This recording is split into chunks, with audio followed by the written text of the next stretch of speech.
Hi, it's Leslie from Leslie's Cookies and Treats, and today I'm making this cute Thanksgiving cookie platter. Let's get started with the scarecrow.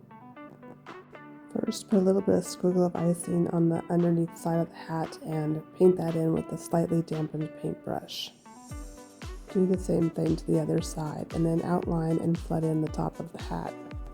I'm using a 12 to 15 second flood icing. And because it's a little thinner than what I usually use, I'm going to use my scribe to bring it to the edges so it doesn't overflow. And now outline and flood in his face with a straw-like creamy colored icing, again in about a 12-second flood consistency.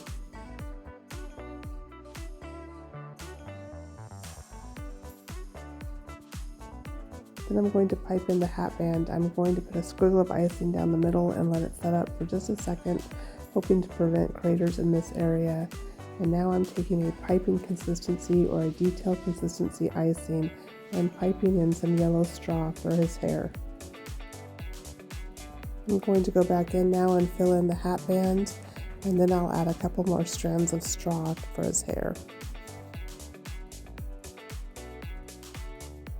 And I'm going to put this aside to dry for at least 15 minutes. Now I'll outline and flood in the rest of the hat. I'm going to put another squiggle of icing down the middle to hopefully prevent craters, and then go ahead and pipe in the nose and the eyes.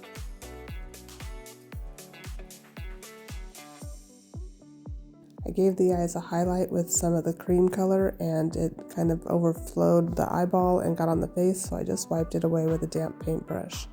And now I'm filling in the rest of the hat.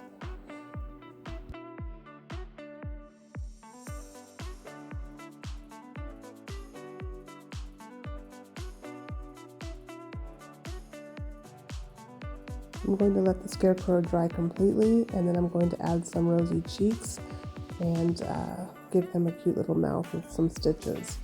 I'll leave a link to all of the products I used in the description. I'm also going to put on a royal icing transfer sunflower that I made previously. I do have a video on how to make those. I'll also link that in the description. Isn't he cute? Scarecrows are so much fun to make and so festive. Now I'll work on the platter. I wanted to make a large pumpkin cookie for the platter, and I didn't have a cookie cutter.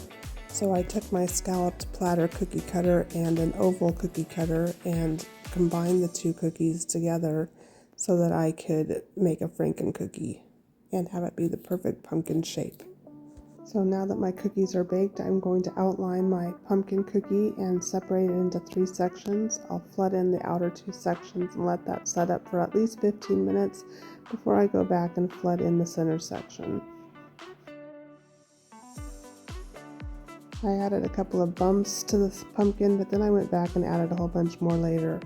And after it completely dried, I decided I wanted to paint the pumpkin and give it some texture. I wanted it to have much more of an grungy look, I guess. And so this is how my finished pumpkin platter turned out. I made the leaves in a different video, and I'll leave a link to that in the description. This platter came out so cute. I hope you all enjoyed this tutorial. Happy Thanksgiving, and thank you so much for your support. Bye!